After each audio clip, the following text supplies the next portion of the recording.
To put it bluntly.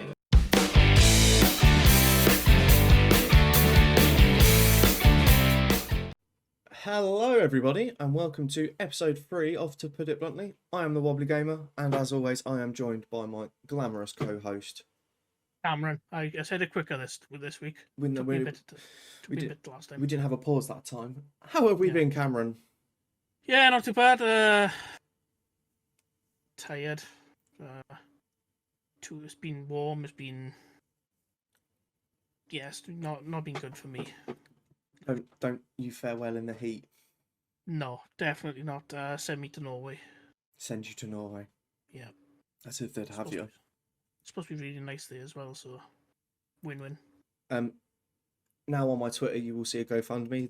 Just comes under Cameron at Keywood to Norway. So donations are gladly accepted. We need to get this Welsh dwarf to the cold regions of. Well, dwarf. You do look a bit like Gimli with the bald head and the beard going on. It's a I compliment. I thought you meant my height. I was going to say I'm not. No. I meant. I'm not 6 foot but I'm no, I meant short. You look like Gimli a bit. Don't take it the wrong way. No. Yeah. Speaking of things going for money, you've just opened a store, haven't you? I have. What a segue! Episode 3, and he is nailing this. Yep. I have experience watching tons of podcasts. So yeah, I announced yesterday a merch store. So we will be going live with that already. Actually, I was about to say we're going live with it today, but no, we went live with it yesterday. Yep. So we've gone live with that, and it's basically Wobbly Gamer merch: t-shirts, hats, mugs, cups. Cool logo. Cool logo designed by our one and only Cameron. So yeah, if you wouldn't mind, or if you would like some merch with my name on it, please go ahead. The link will be all on my socials. And it'll be in the dump as well, probably. Cameron will put it in the dump. So there we go. My lighting has just changed. There we go. We can keep that in. We won't need to cut that bit out. We'll have a bit of on the go. Yep. Tech issues. There we go. Nailed it. Right. So, what have you been up to this week? Anything much other than struggling in the heat? I've been playing the Oregon Trail, which most people know is like one of the early computer games from like the 70s. I'm playing like a modern remake of it. So, it's always good to have people break their leg trying to get from one end of the country to the other, die of dysentery, get stung by bees. So yeah, it's been quite a fun journey. Quite educational as well, about the Oregon Trail. So what kind of format is it? So it's basically you go travel the Oregon Trail, which like I think is early like American settlers. They went from one end of the country to the other to find like, we're going into history here, which I'm not the biggest knowledgeable person on, but they're going from one end of the country to the other to try and make a better life for themselves. And they travel like this trail, which is, I think it was like 2,000 miles long. Oh my god. And there's like stops in between, and you gotta go through river on wagons. And my wagon always fell off, and somebody died. Same stuff. Dysentery, cholera. All the fun stuff. All the fun stuff. Yeah. In the end, I managed to get one person there who had broken their leg. And then the other 3 died, and you can create like their own tombstones, but their own like writing on the tombstone. So one of them was, I think, here lies John. Now he is at peace, looking for, and then you can add like a third word. So I just picked a random one. It was bacon. So he is at peace. Yeah, it's looking for bacon. It's really fun. Like the old one back in the 70s and 80s. I think you had to like literally type the words on your keyboard, like bang or shoot to fire. Yep. So, it's nice to see like older games get like modern remakes to make them more playable, more double. That's by Gameloft, I think. So yeah, that's been quite fun. I'm halfway through it now, and yeah, I'll probably play some more later today when I get all my responsibilities done. Sounds good. Sounds different. It's definitely. I have unfortunately not started any new games this week because we are still continuing with the Red Dead playthrough on stream. We are 70% of the way through that. I am trying to get that done in the next 2 weeks before Star Wars Outlaws is released, so there'll probably be a couple of longer Red Dead streams in the next 72 hours. So, but, yeah, how many horses have you gone through so far? I don't kill my horse that often. I don't know if I mentioned it before, but I did get a message from Mr. Pout Pout saying I didn't know someone could be bad at GTA. Not GTA, Red Dead, single player. Grand Theft Horse, yeah. Grand Theft Horse, yeah. So, yeah, apparently I'm bad at Red Dead 2, which is something that is a skill set in itself, if you ask me. Yeah, I suppose, there's better things to be known for, but as long as you know. As long as I'm known, it's a reputation, and I'll take it. Exactly.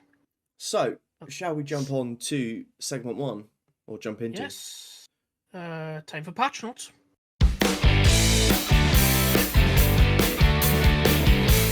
So, this week's patch notes brought to you by the Wobbly Gamer and Cameron Keywood. I went first last time. You can go first this time. You want me to go first? Okay, yeah. I'll go first. So my one is a bit recent, like yesterday. I think it was announced that the highly anticipated indie game, the Plucky Squire, is coming out on the 17th of September, and it's going to be a day one PlayStation Plus extra game. Oh, nice. That's really good to hear. Yeah, so I'm really looking forward to that, because I was going to buy it anyway, but just to know there's part of, like, the subscription that I have anyway is really good. So if you don't know, it's Zelda-inspired, like, action-adventure game. It's developed by All Possible Futures, I think the studio's called, and published by Devolver Digital. So it's kind of like a mixture of both 2D and 3D, so you have, like, 2D sections inside a book. And then you can exit that book, and then you're in the real world, and it's 3D. So, like, I've kept interest on it since I saw it announced. So, I'm really happy to see this come into PlayStation Plus on day one. No, that's good. It's good. Hopefully, it gives it the exposure it needs, because I'm guessing it's going to be on Xbox and things like that. Yeah, I think it's on all platforms. Xbox, so if it's which is good, because then if it gets a lot of hype on the PlayStation, it will get to generate sales on the Switch and the Xbox, which means an indie company does well for themselves, which is what we like to hear and see. Yeah. I think it'll do well on Switch, considering, sort of, it seems like one of them games that's good on the go. And, yeah, it will appeal to the Zelda in people. Yeah. But, look, that's coming out 17th September, so that was announced yesterday, I think, so. And there's also Harry Potter Quidditch Champions coming day one as well. Oh, is that coming day one to PlayStation as well? That's day one to PlayStation as well, PlayStation are trying to do the old Xbox Game Pass release, aren't they? Yeah, maybe not much. Well, to be fair, there's been some decent games that have come out like day one on PlayStation. I think Stray was a day one. Day one, yeah, Stray was a day one on PlayStation, yep. That Chia was a day one as well. I don't know what Chia is. It's kind of like it's developed, I think, with New Caledonia, like the actual country, and it's like about their history and. Oh, okay. I think I have seen that. Yes, I have. You can change into like animals. Yeah, I have seen it. Yes, I have. Yeah. So that's like PlayStation indies going really well, I think. So they got a good team over there, like Shuhei Yoshida. One of the biggest names in game development. Used to be studio president, and I think he's found somewhere where he's like really, really passionate about like helping smaller studios develop their games, and look forward to more. That's what we like to hear. So, onto my segment. As everyone knows, I'm a massive PUBG fan, and they were acquired by Krafton a number of years ago. And Krafton this week announced the takeover of Hi-Fi Rush developers Tango Gameworks, which after the absolute phenomenal release of Hi-Fi Rush, the shutting down of Tango Gameworks by Xbox was, safe to say, unexpected. And unpopular, considering and a very unpopular decision, especially amongst the accessibility community, because Hi-Fi Rush was raved about by a lot of people in the accessibility space as just being, one, a very good game, and two, very accessible. So when a company that actually does well inside the accessibility space gets shut down for no apparent reason, because let's be honest, there wasn't an apparent reason, because it had made money. Yeah, agreed. Yeah, it was an odd decision from Xbox, and I'm glad to see Krafton have taken that over, and hopefully it goes well. Rumours are they will employ everyone back, but that's just a rumour at this stage, and inside the gaming community at the moment, we know it's, especially the development side of it and the industry side of it, we spoke about it previously, we're not going to go on about it again, but it's nice to see the potential of people getting their jobs back. Yeah. It could also, like, not bring Hi-Fi Rush in the mainstream, because I think, like, even though Hi-Fi Rush was already in the mainstream. Yeah, I think it's gonna, like, maybe collaborations with, like, PUBG, you know, like I think and... you're going to see a bit of monetization by it, because Krafton Yeah. are very good at the monetization side of it. PUBG and PUBG Mobile generates a rather large amount of money through transactions, which isn't as, we won't get into the ethical side of it, but it is what it is. It's how the world works, and how the game industry operates is money. So it's yeah. We won't get into that side of it. No, but it's just good news. Hopefully they'll get greenlit to make a sequel. Yeah, the greenlit to make the sequel, will work on the first, because apparently Krafton have come out and said they have got a good working relationship with Xbox, and they are looking, where's that quote? Said it will be working closely with Xbox to ensure a smooth transition and maintain continuity at Tango Gameworks. Yeah, that does sound like they're going to get all the employees back. Yeah, right. That does, yeah. Yeah. But like we've said, that is rumours. That's social network rumours at the moment, but we would hope to see that it does come to light and people get their jobs back, basically, is what we're trying to say. So, any other interesting game news you've got? A little tidbit you want to mention? Because I am very excited for Kingdom Come Deliverance 2. Yeah, that's just been delayed, hasn't it? And it's been delayed, yeah. February the 11th. I'm not happy. But I feel like it was inevitable, because they hadn't announced. Yeah, they hadn't announced, and there is so many games coming in between. Wow, put my teeth back in. There is so many games coming out between now and then. Yeah, it's getting to peak Call of Duty. Dragon Age as well. Halloween. Dragon Age, Halloween. I'm very excited for that one. You've got Star Wars from Ubisoft. You've got Assassin's Creed from Ubisoft. You've got the window at the moment is getting narrower and narrower to find a gap where people aren't already playing a AAA title. Yeah, so one of my first games I released it on itch.io. Yep. And it was around, and I think it came out the same day as the new Call of Duty. But I was like, yeah. It did have a few downloads, to be fair, but you can't compete with certain games. It's same as GTA. Everyone will want to stay away from the GTA window. The month of GTA. The month of GTA, people are going to be like, we can't release then. No. We're not going to get any hype. We're not going to get any. The reviews will come in, but it won't be getting the the traction we need. Yeah. I think that's what's hurt Horizon over the last two releases, because it's released next to like big games. So I think the sequel released next to Elden Ring, and I believe the first one released next to Breath of the Wild. Yeah, so I've never played Horizon. Yeah, they're good games. But everyone I know that's played them rates them massively. But it's like you've said, they just kind of had bad release windows. Yeah, they just picked the worst time basically, and. Yeah, but hopefully they'll probably make another one of them. I think there's a Lego one coming out. Yeah. That's looking promising. Yeah. Something to play with Taz, I suppose. Yep. Anything to keep him occupied. Yeah. Summer's nearly over, pal. Summer's nearly over. How many weeks we got left to the half term? Half term, summer holidays. It's not even a half term, is it? It's just the summer holidays. No, it's been fine. We've been playing lots of Fortnite and taking him for days out and trying to keep him occupied. Yeah, but that's the hardest thing. That's the hardest thing, yes.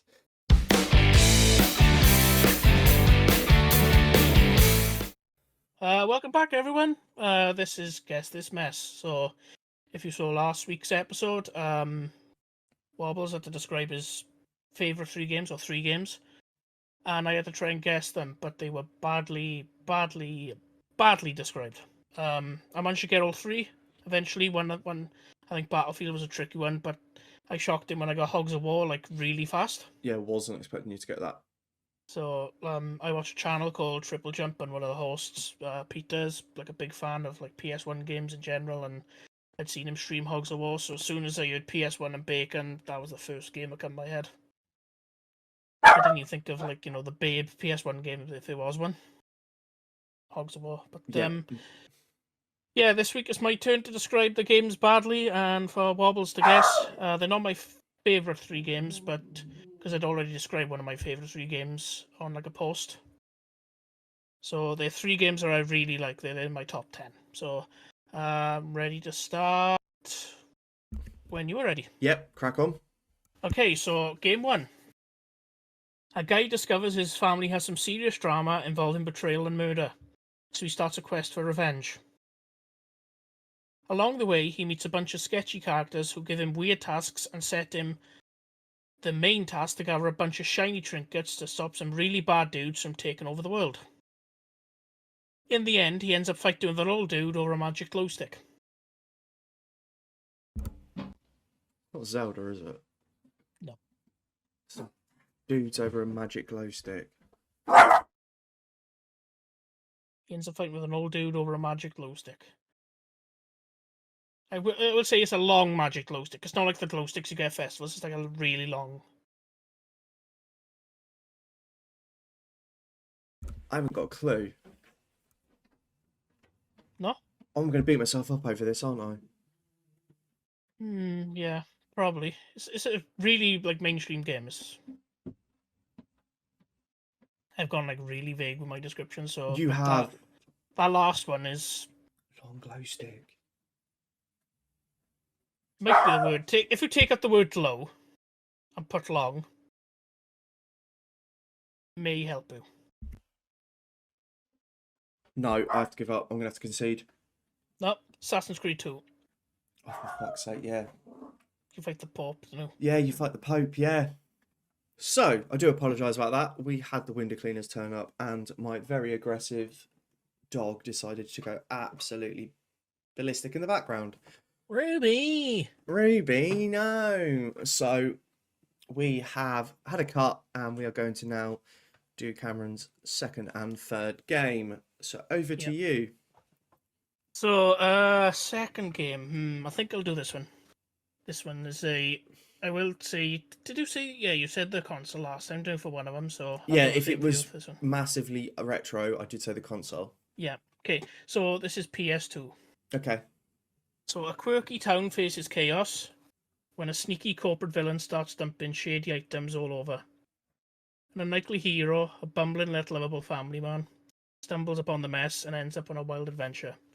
He drives around different vehicles, gathering clues and confronting townsfolk who each seem to have their own problems. Simpsons Hit and Run.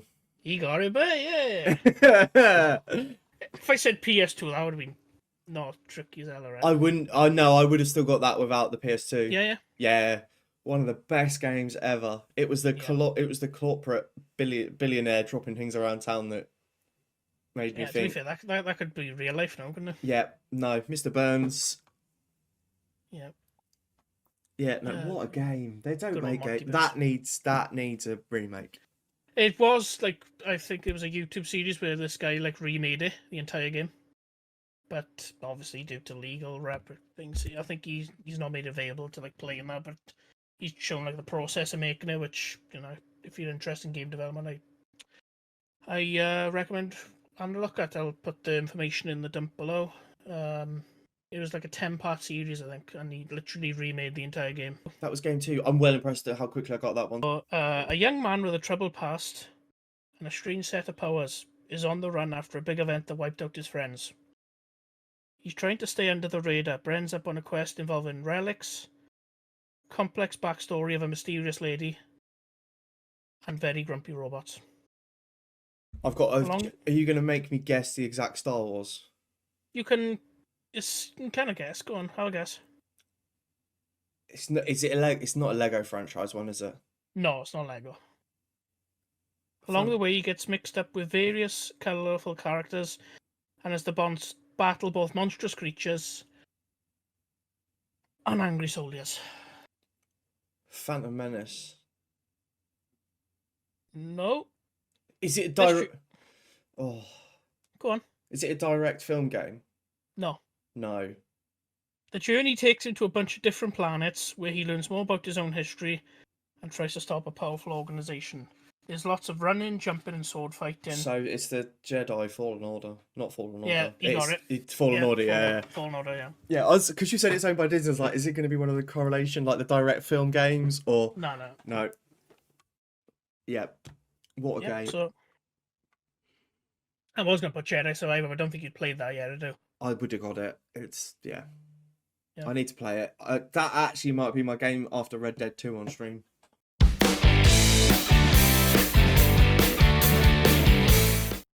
Hello, and myself and Cameron were just getting ourselves organised as we are now moving on to our open goal segment.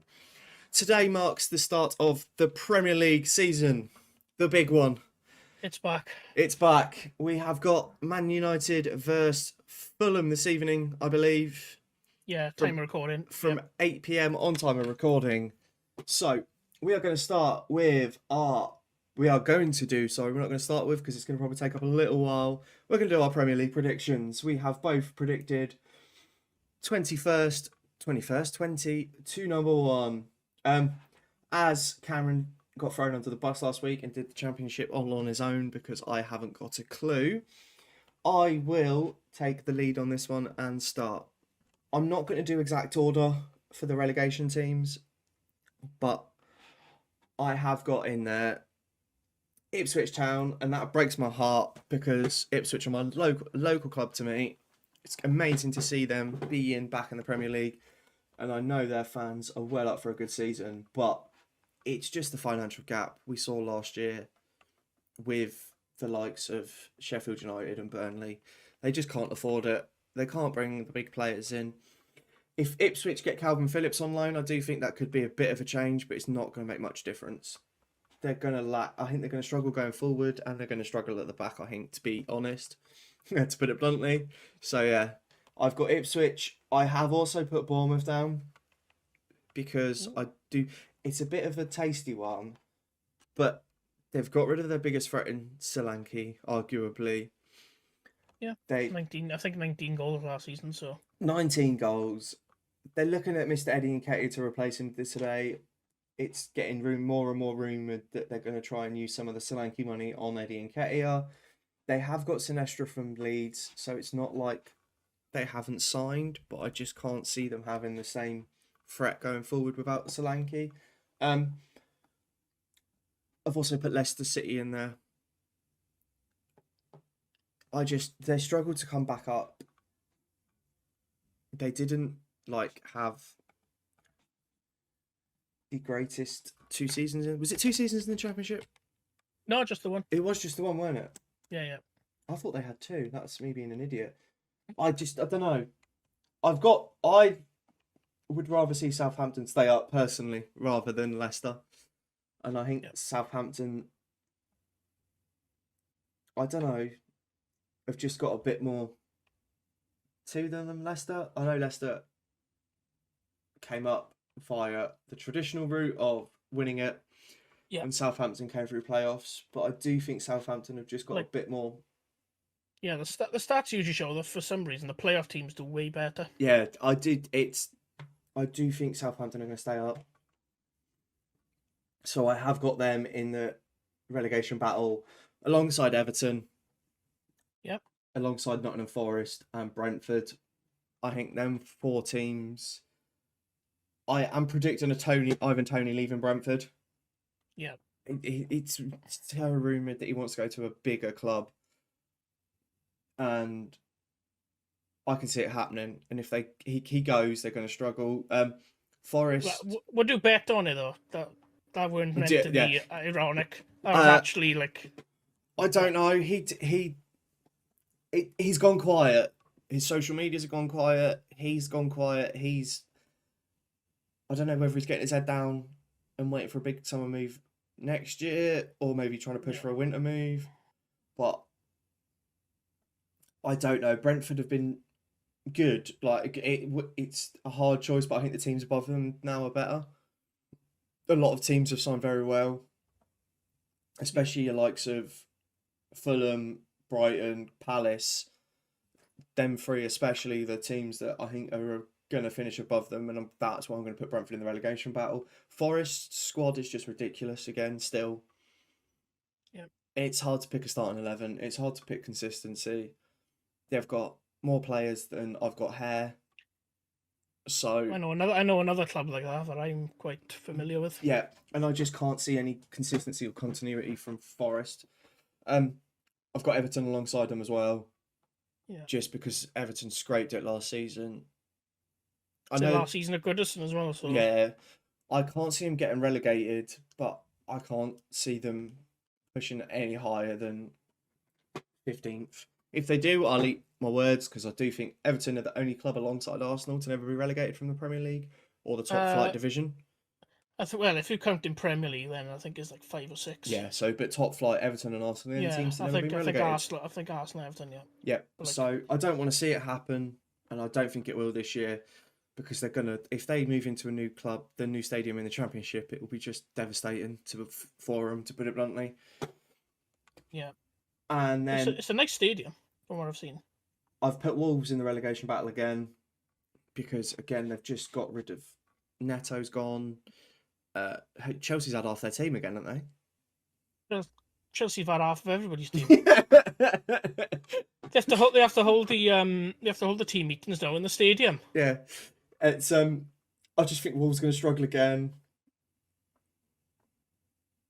I don't see they've got so many good players that you just think on paper works really well, and they can't get them to work as a team. So yeah, that's my relegation battle. Mid-table, so 8th to 14th. I'm going Fulham, just because I think they've signed well. They've signed Emil Smith-Rowe, and that still breaks my heart. Hail M boy, loved him.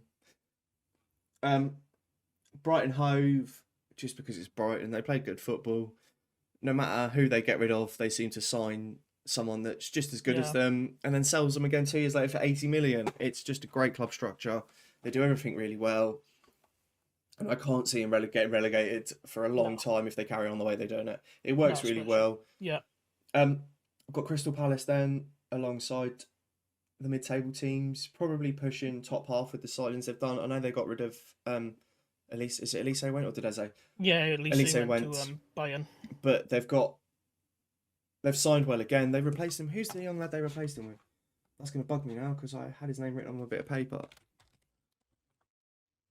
I know they might be getting Zaha back again. Really? Yeah, they apparently Fenerbahce. I think he's at Galatasaray. Yeah, he's in Turkey. And apparently he wants to come back. So the only thing, if the Crystal Palace obviously have got the Guehi transfer still looming over their head. Yeah. But they have signed Sarr. Ismaili Sarr is the one I was thinking of. For what he used to be at. Yeah, the Marseille. He's in Marseille, still only 26, in his prime, and I think he's just got to step up into Elise's shoes, and they'll be fine. He's a great replacement for Elise. He is a bit older. They have also signed Riyad from Real Betis, their fullback. Is he a fullback? Yeah, no, defender, centre back. He's again a great signing. They got I didn't realise they got Kamada from Lazio as well. So they've replaced. They still seem quite well, yeah. Yeah, they've signed really well. They've not really got rid of many first team players other than Elise at the moment. Because the end of last season they went on like that Lasna come in and they played great football. Yeah. They played good football, and I think they're gonna. I would like to see them push Europa League, but the gap's huge in terms of money and quality. I think between Palace, West Ham, and then your likes of Villa, Spurs, Newcastle, and Chelsea in that mix now. Yeah. I think the class gap's just that little bit too big. West Ham have had a great transfer window as well. Yeah, probably the best, I think. I think West Ham have had the best, yeah. They have signed some very, very good players. I'm going to read them out, actually, because I just think it's a great... I know Fulkrug's a signing, yeah. Because they've seemed to be riding on Antonio since the 1980s. Oh, Antonio will be good this season. That's all you ever hear. And he's just not become good.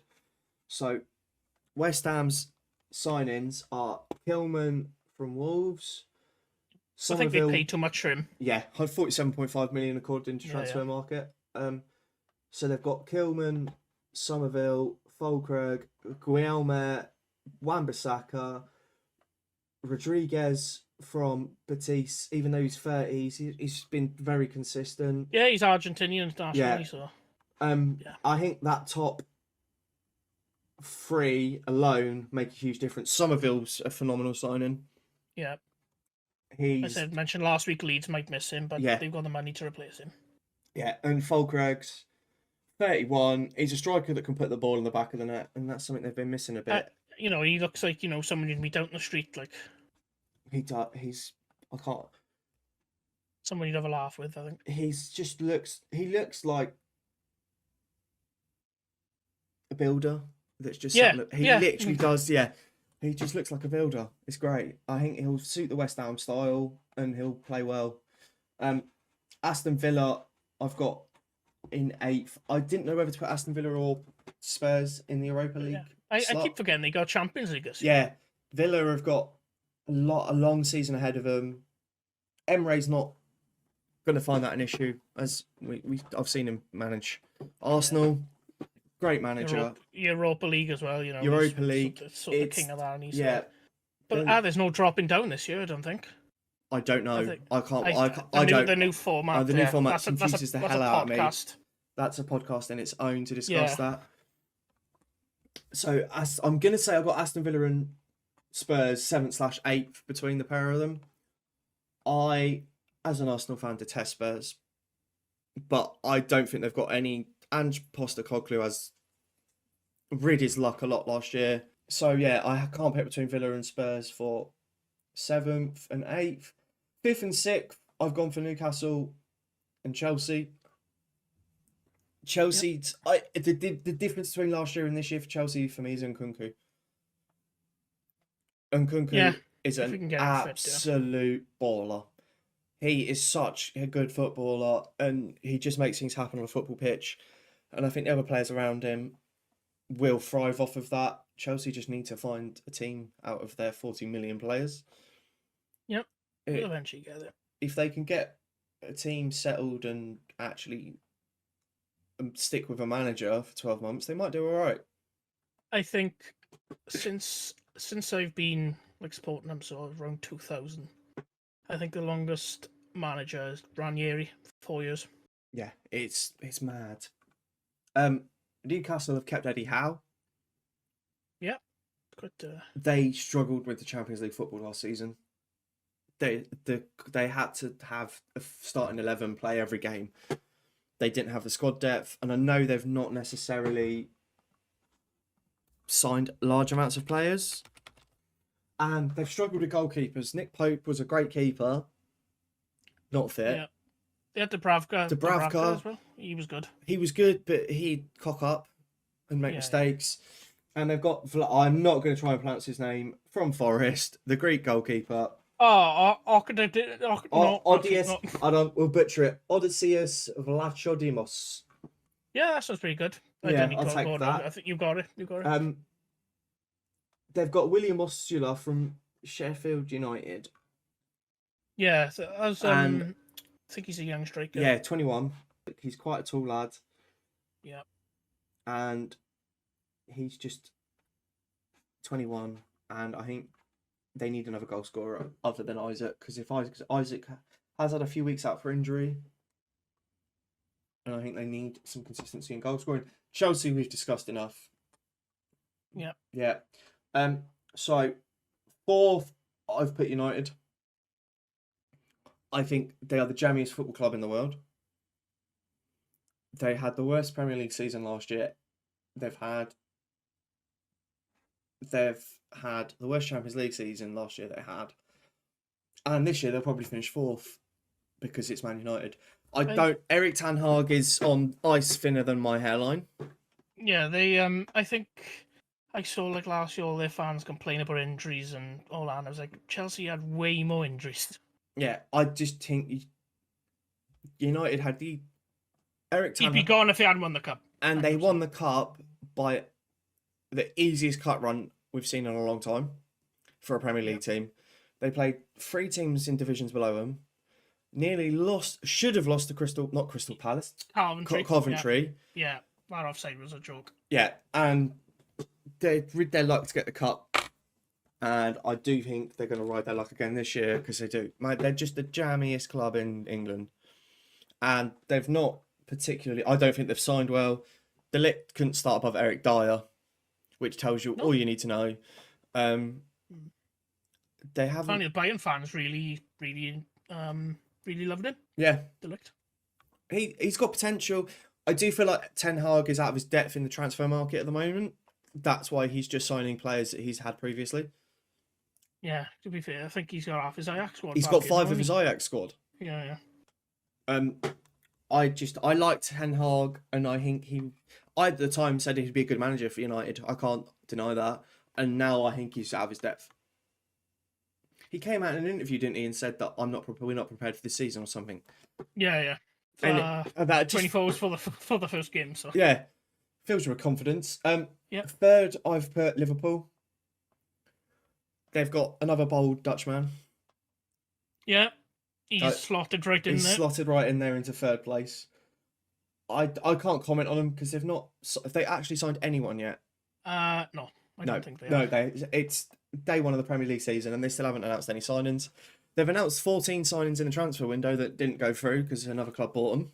Yeah. Similar to last season, really. Chelsea signed half their target. Yeah, and I think Liverpool are struggling to get over the line at the moment, and I don't know whether it's financial or whatever. There is something. I don't think it's appeal because even though they're Liverpool, there's the appeal there. They're just struggling to get it over the line. City, I've got second. Ooh. It's the curse of it's the curse of the Charity Shield. You win the Charity Shield, you lose the league.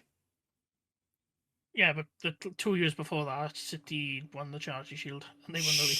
Cameron, shush.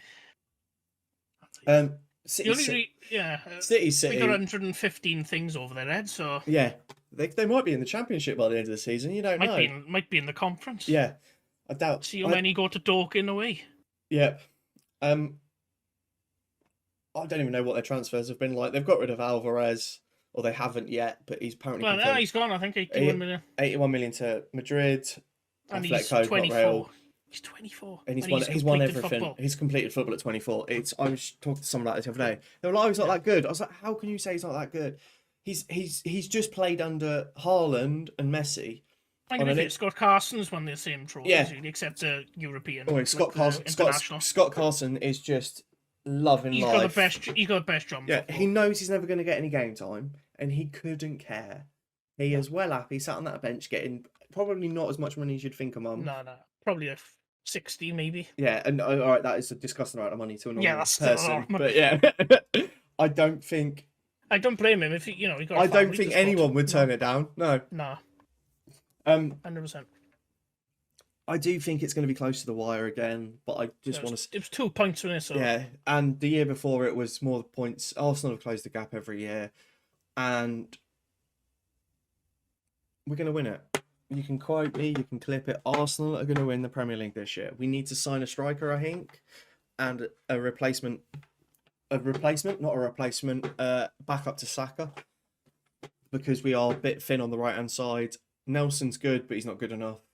I'd like to see Saka get a solid backup. We've got rid of some players that... They had a good youngster there a couple of years ago. Gnabry. Wonder what happened to him. Oh, yeah, that one that went on a free to Bayern. That's arguably one of the worst bits of footballing business ever. Well, Tony Pulis said he was terrible, didn't he? Yeah. So... yeah, I think Arsenal could do it. Arteta's going to win the league. You've heard it here. Yeah. But on that note, let's go over to yours. Yeah, mine is not too dissimilar to yours. 20th, I got Ipswich. Similar reasons to you. They're supposed to be signing Smodix from Blackburn, and obviously Phillips as well, as you mentioned. So that could make a difference, but like we've said, the gulf in class in money means there's a gulf in class, and it's going to be really hard for promoted teams to say no.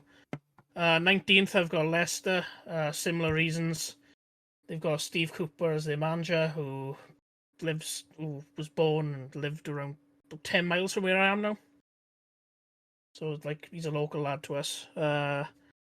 Used to be Swansea manager, so knock some points off of that. But yeah, Leicester.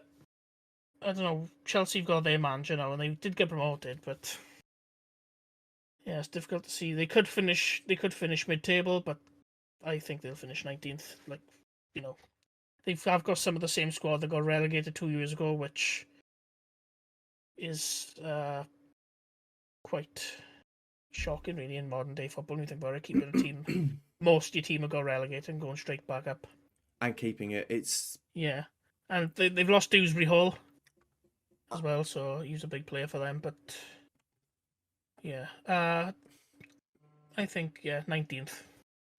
Nottingham Forest, second biggest squad in world football. Come to the first one later. I think they'll finish 18th. There's obviously, I think Nuno did an interview like yesterday. He said go respect the referees after that post that they put out last season, criticising the referees, which was a bit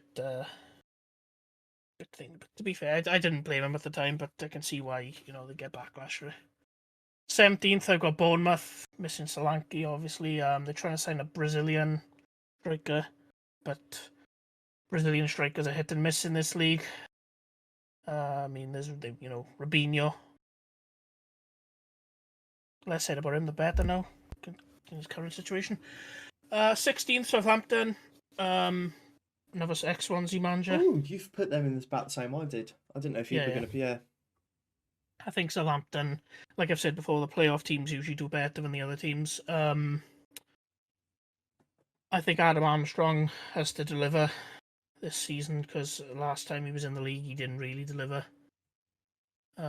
Southampton fans don't actually. So, Mr. Pout, who we mentioned previously, he's a Southampton fan, and even he says they just can't work out why he's not delivering. Yeah, it's like they've got really good. They got Kyle Walker-Peters as well, which I think is a decent player. I think Angus Gunn their goalkeeper. I think he is.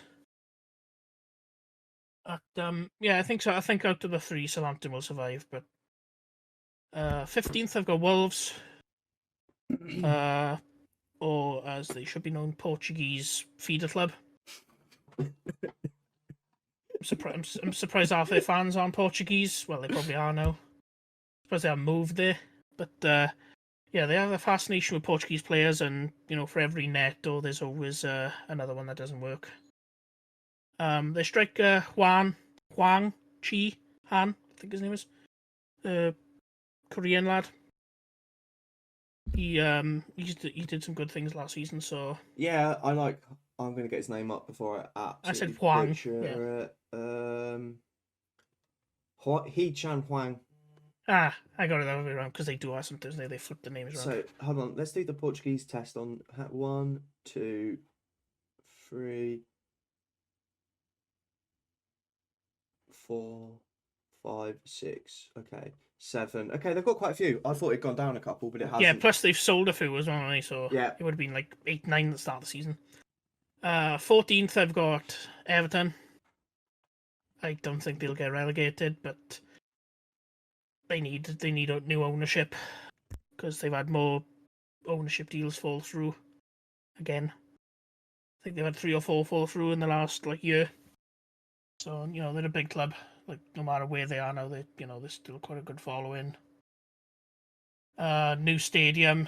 Like, you as an Arsenal fan probably know the thing of a new stadium, that it don't always instantly bring success. And it can't happen. You pay it for the next. So, whatchamacallit are going through that at the moment. Spurs are. You pay for it for the next decade, minimum. Yeah. Brentford 13th. Brentford just seem to know what to do to survive, and they always seem to give Chelsea a thrashing when they play recently. Yeah.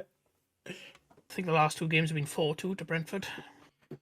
But they got their front three. I think with Mbeumo and Tony is decent for this level, and they could be in the top 10, but I don't know. I think 13th is a safe bet.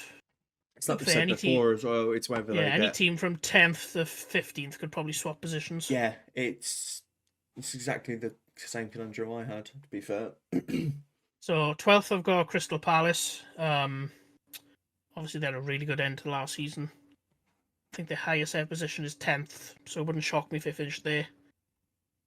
But I don't know, I think might be some teething issues this season with, like, obviously the new manager coming in the end of last season. He did really well. But now people might try and figure out his style of play and try and counteract it. So, yep, Palace 12th. Fulham 11th. They're playing tonight as of recording, so I think they'll win tonight as well. So they'll be top of the Premier League for at least, a couple of hours. Be one to frame for the grandkids, I suppose. If Smith Rowe scores. Oh. Yeah, so Fulham 11th. Brighton 10th. Youngest manager in the Premier League. Younger than some of his players, which I always find that quite strange. It's the managerial game's different now. You don't have to be a player. You don't have to have played football. Yeah. Yeah, I think it's still that thing of if you've played the game, I think it's about winning the dressing room at that point. Yeah, I think if you've come from outside of football or like you never played the top level, it's earning the respect like instantly. But yeah, Brighton, like I think Danny Welbeck is still kicking around there somehow. Up the Welbeck. You got João Pedro. As we said like earlier, they always seem to like sign players for cheap, sell them for massive, and then find other ones. Yeah, like they've got an illegal gambling, illegal. I was going to say prostituting ring. An illegal footballer farm where they're just farming out. Football. Yeah. I know what you meant. Yeah. 50. Oh, it's a 15-year-old player. Oh, he can kick a ball. Let's get him. Kidnap him. Pay his family a bit of money. No, in all seriousness, though, their scouting team should be praised for like all the. Oh, it's unreal. It is genuinely unreal. Yeah. West Ham in 9th. Like we said earlier, probably won the transfer window for me so far. If you can get Somerville, Fulkrug. They need someone to start scoring. That's it. Wan-Bissaka as well. Like obviously he's not. I love Wan-Bissaka, but he can't attack. He is just a defender. He is. If you ask him to go over the halfway line, he gets caught out. He struggles. He gets a nosebleed. Yeah. He gets a nosebleed. But if you ask him to just play flat back for 1966 England style, winning the World Cup football, he's fine. He won't struggle. Yeah, I think top 9 is, pretty. It's respectable as well. It's a respectable position. 8th, I've got Newcastle. I think it's just because the teams above them will be a bit better. Yeah. I think that's literally the only reason. I think they need another striker, just in case, as you said earlier, in case Isak is injured. Yeah, if you Trippier might leave as well, but Eddie Howe as well might leave at the end of the season for the England job. I've heard rumours of. So they announced Carsley as the interim manager, and it screams Premier League manager at the end of his contract, waiting to jump in the shoes. And when does Eddie Howe's contract end? I don't know. It wouldn't shock me though if it's weird. Like you hear Lee Carsley, and I just think like Everton 2004, 2005, like midfield him and Gravison. It's weird, but that's what they did with Southgate. They brought him up from the under-21s, temporary, and then he stayed. Yeah, so it wouldn't shock me. No. It just needs, as long as he plays better football than Southgate. That's a whole different episode. Let's not get into that. But yeah. So 7th, I've got Man United.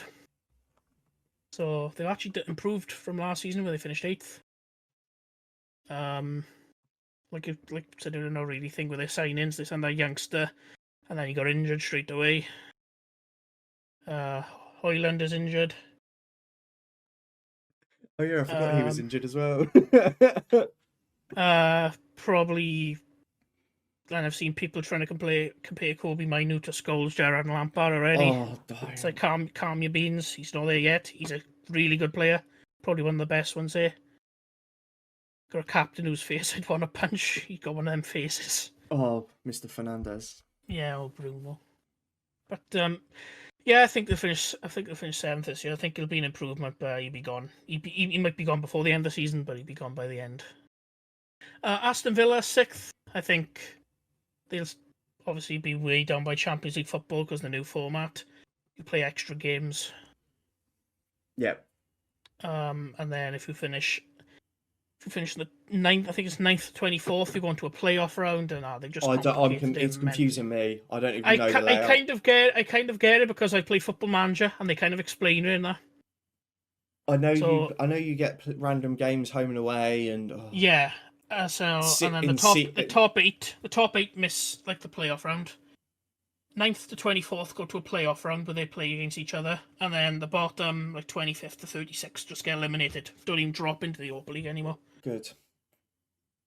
So, but yeah, I think the Champions League, depending on, I think they'll have enough to get through the playoff round, and then obviously the games will add up. But yeah, it's the games adding up is going to be an issue. It's like they got that Philogene back, who they signed back from Hull after a year. Might as well have loaned him out. They got Jean Duran, striker. They got Martinez, who's like the king of shithousery. So yeah. I would like to say there's Mr. Rob Holding potentially has that. Yeah. That badge. And Andy Robertson from Liverpool loves a bit of shithousery. I don't know. It's a World Cup final, Martinez. I don't think there's much more. Yeah, that's true. Yeah. But anyway, Chelsea are 5th. So team meetings are going to be interesting this year. Not enough chairs. Have to get some chairs in. With 42 translators. Yeah, 42 translators. I got some name tags available if the club needs them. Hi, my name is. I am signing number 63. So I saw a stat. It was like Chelsea signed like 42 players since Todd Bowley's come in, and other clubs have gone back to see what 42 transfers were ago. So Man United's with Schweinsteiger. That's ridiculous. He signed for Man United in 2017. I 7 years ago. Yeah, but still 7 years ago. Oh, yeah. Still a lot. So yeah, that's a mental stat. And that's what, in 2 and a bit seasons. I think the thing is they interviewed some fans out to the ground, and one young fan put it as like, oh, he's trying to build like a roster like American football and baseball. And then the Sky Sports commentator went, "Oh, that's what that little boy thinks. What do you think?" And I was like, he probably made the most sense out of all the fuckers he interviewed. Yeah. Probably like a rotation squad, a cup squad, Champions League squad. Todd Bailey thinks you've got to rotate an attack and defence on. You need special teams for kicking. You need set piece teams. Yeah. He just tried to bring on like 8 new players. Yeah. Referee's like, what? No. I was going to mention somebody that we mentioned the last 2, but I don't want to break. I want to break a streak. 3rd. No, I missed 4th. Yes, you missed Tottenham. 4th.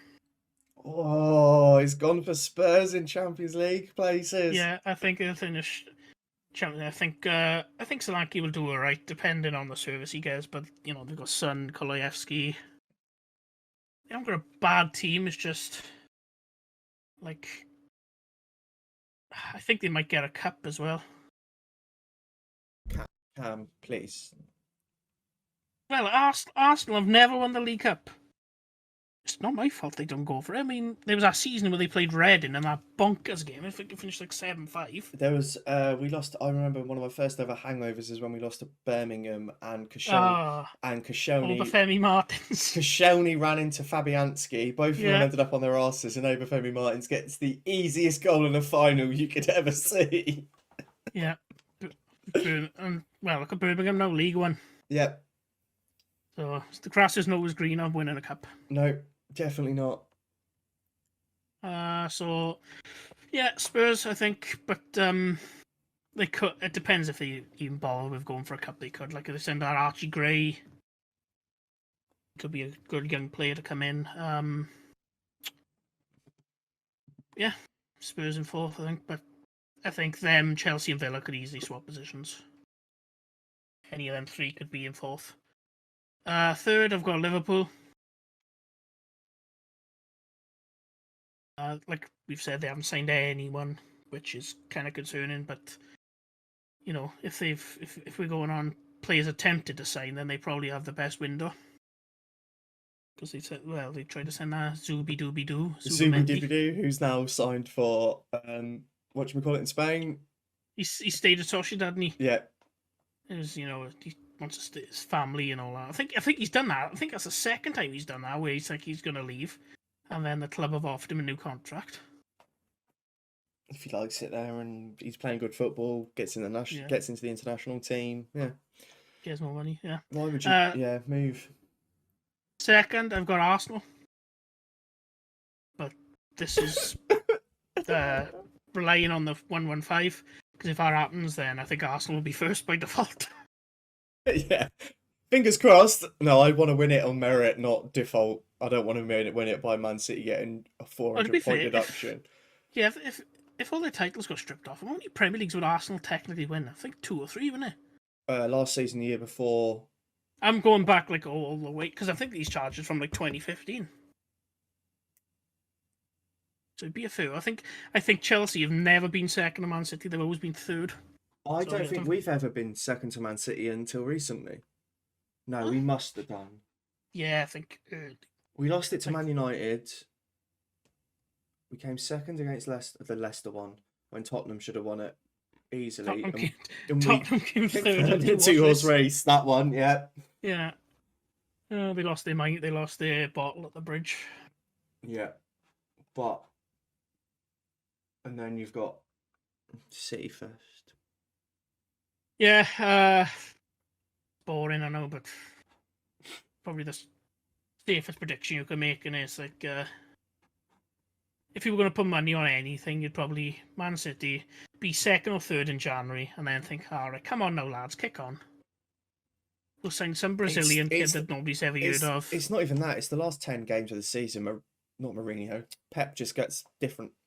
Yeah. Have you heard rumours he might be leaving in the season?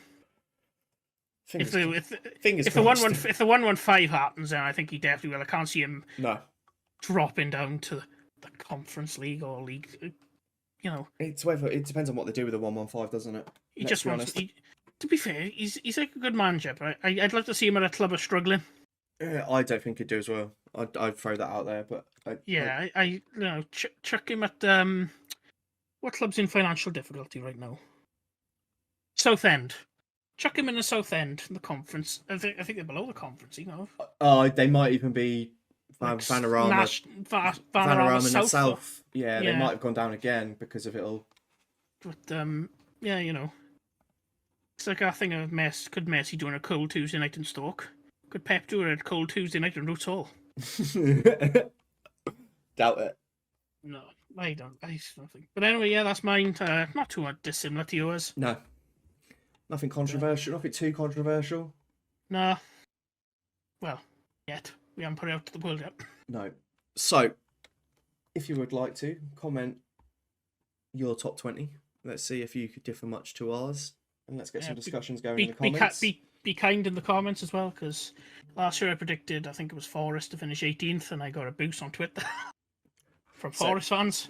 Let's be nice to each other, have some discussion about football, and that, ladies and gentlemen, was our Premier League predictions. We will be back next week with our very first guest. He is well known in the accessibility space, and he is just a genuinely all-round nice guy. Streamer as well. He streams. Oh yeah, he does. He streams. He does like his Elden Ring. Yep. That's a clue. He does like his Elden Ring. That's that'll be a conversation next week. Me and an Elden Ring fan. Get the gloves out. Ding ding. Round one. Yeah. But no, it's been a great week. It's always a pleasure to spend an hour talking to you, Cameron. Yeah. So I have been the Wobbly Gamer. I've been Cameron. And that has been, to put it bluntly, episode 3. Done.